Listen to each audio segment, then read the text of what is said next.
Hi, and welcome back to the Wisdom of Your Soul. I'm so glad to have you. My name is Janice Mary. I am a psychotherapist who had an extraordinary experience with connecting, I feel, to my soul, feeling this energy within me, just being able to call it to me and feeling the vibration of love has changed my life immensely. And I love to share about it so that I can hopefully motivate you to turn within and to bypass the ego mind that has got our attention very strongly, so that you too can feel the essence and the beauty and the love that the soul has for us. And it is in that energy that we get to bring forth things that we love to do in a much fuller way, because our soul always reminds us of what we love to do. And for me, it's teaching and writing. And my soul feels very complete when I'm writing or I'm talking about these topics.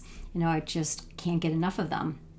So much so that people are constantly giving me books or ideas or other things that I can read and just keep expanding myself. Like just the other day, a friend of mine texted me a video of an interview from Bob Olson's Afterlife TV. First of all, I didn't even know his YouTube channel existed. I don't know how, because I seek this stuff all the time. And his channel is about the afterlife, and he interviews people that, like me, have had really amazing experiences and talk about them, write about them, and work with them. And so it's a fascinating channel. I would highly recommend, you listening to it, because if you want to have this kind of experience, or if you want to have this kind of blended life, this soul-centered life, the more that you expose yourself to other people's stories and other people's experiences, the easier it is for you to connect to your own, and the easier it is for you to find your portal to your soul, or your portal to your gifts that lie within you, that is going to make your life so much easier and so much more fulfilling and less fear-based. I think that's the biggest thing, that the soul is very comforting, so that, our human selves can become very fearful. There's so much in life that can really scare us. And the soul is your constant companion of safety and support. So who could argue with that? It's like having an angel beside you, and you hearing this angel's wisdom, and you hearing this angel's guidance 24 hours, 7 days a week. And, you can't really have that with anyone else. People can't always be there for you, and friends can't always be there for you. But your soul, this energy that lives closely inside your body and around you, is always there for you. So as crazy as it sounds, and sometimes I think, oh my goodness, I'm sounding so crazy. It's true, and it's true for me. And it has been an amazing, amazing experience for me, and continues to be. I just wrote a post the other day that literally took me a minute to write, and I am not a writer. I don't think I'm a very good writer at all. But when I connect to my soul, I can just channel what I hear. So I just basically write what I hear. And I have to actually read it myself after I've written it down. And I'm amazed at some of the things that I write, because it really isn't me. It is the bigger part of me, the soul that has had many, many experiences and is, I guess a part of me, but is the wiser part of me. It's not the small ego, the small self. So we all have that, and we all have access to that. So that's the beauty. And wherever you are in your life, when you open up that access to your soul, whatever it is that you do, you're going to do it in a much more expanded way. So as a therapist, it has expanded me, my teaching and my practice, and helping other therapists, and growing a group practice, and continuing doing my posts and continuing doing these videos. It has expanded me in these ways. For you, it may not. It will expand you in the way that is perfect for you, the way that you would like. So if you're an artist, your creativity is going to come through you much more. Or if you're a singer, your range may increase and change. The soul will always encourage you to take a chance, to do something different, to support you in the direction that you want to grow in. So that's why it is such a life-changing, beautiful experience. My cat wants to come in, so we'll let the cat in. Sorry about that. So I'm very excited to have found this channel, the Afterlife TV, so I would highly recommend it. I was listening to, he had an interview with Annie Keegan, and she wrote The Afterlife of Billy Fingers, which was an amazing book, and I think that I would highly recommend it. And again, she had this incredible experience. She was a chiropractor and, was kind of coming into her own gifts through meditation, and she became very, very sensitive and just could empathically feel other people and their feelings. So she was definitely connecting, I believe, probably to her soul. And then, unfortunately, her brother passed away, and the book is about her communication with him and him being on the other side and talking to her and explaining to her what the other side is like, and how comforting it was for her to hear from him, and how comforting it was for her to hear about the afterlife. And it's comforting to all of us. And, me reading the book was very comforting. Some of it is hard to understand because we're not there yet, so it sounds a little scary.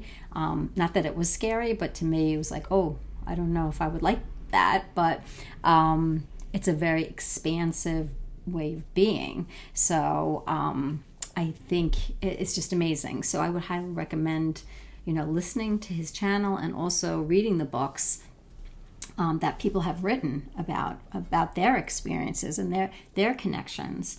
I feel like the more you go in that direction, the more you will know how to open up your portal to your soul, so that you can access this information for yourself and to just grow into more you. Because I think what happens is that the ego, from what I can see from myself and my clients, really does limit us to such a great extent. And we don't want to be limited so much. I mean, there's limitations, and then there's real limitations. And I feel, my ego is really getting the best of me and not being able to allow me to grow. And I think that's why I had my experience of really connecting to the soul energy in a big way, and that this energy continues to be present in my life. It doesn't go away. It's always here, and it is a beautiful energy, and it is a beautiful connection. And through that connection, I get to wrap that around my life experience. And that is really an incredible feeling to be able to do that, to know that whatever I'm going through is temporary, and that I am safe and loved and eternal, and to just know that. I mean, I think there's thinking that, and then there's knowing that. And for the longest time, I would like to have thought that I was taken care of and loved and guided and protected, and I'd read about the angels, and that would feel good to me, and that would be soothing in those moments of reading it. But it wasn't until I really opened up my own connection that I could really feel it. And that's the biggest difference, is really feeling it for yourself. And it always surprises me that when I read books about the afterlife, how similar it is to my experiences here now. Even in the Afterlife book, he talks about a life review and being with this energy that is all loving and all knowing and helpful. And I feel that energy with me now. So I believe that there's an ability to have this blended existence, and to have what a lot of people get to have when they do pass on. It's a beautiful, beautiful experience. But I've always been able to connect to these near-death experiences without having one, because I feel like that's what I hear when I connect to that energy. So it's fascinating to me. It's just fascinating. And there's so much for us to learn and explore. But all I can do is really encourage you to do it in your own way.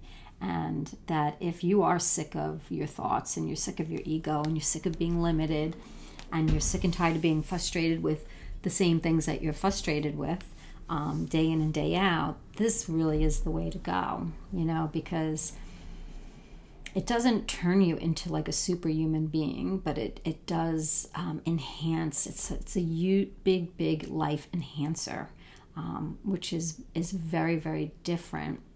It doesn't make you immortal. It doesn't make you not have life experiences or that things that you don't want happen. It doesn't stop those things from happening, but it does help you to make sense of them as they happen. So as things happen in my life, I can understand the greater lesson in them quicker. And that's very comforting, to know that every experience isn't good or bad. It's just a different learning. So some experiences the world deems pleasant and nice and we like, and some experiences we don't. But it's only because we have definitions attached to those experiences.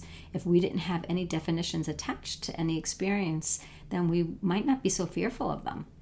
If there was no attachment or no definition of death, if it just was something that happened, we might be able to be more at peace with it.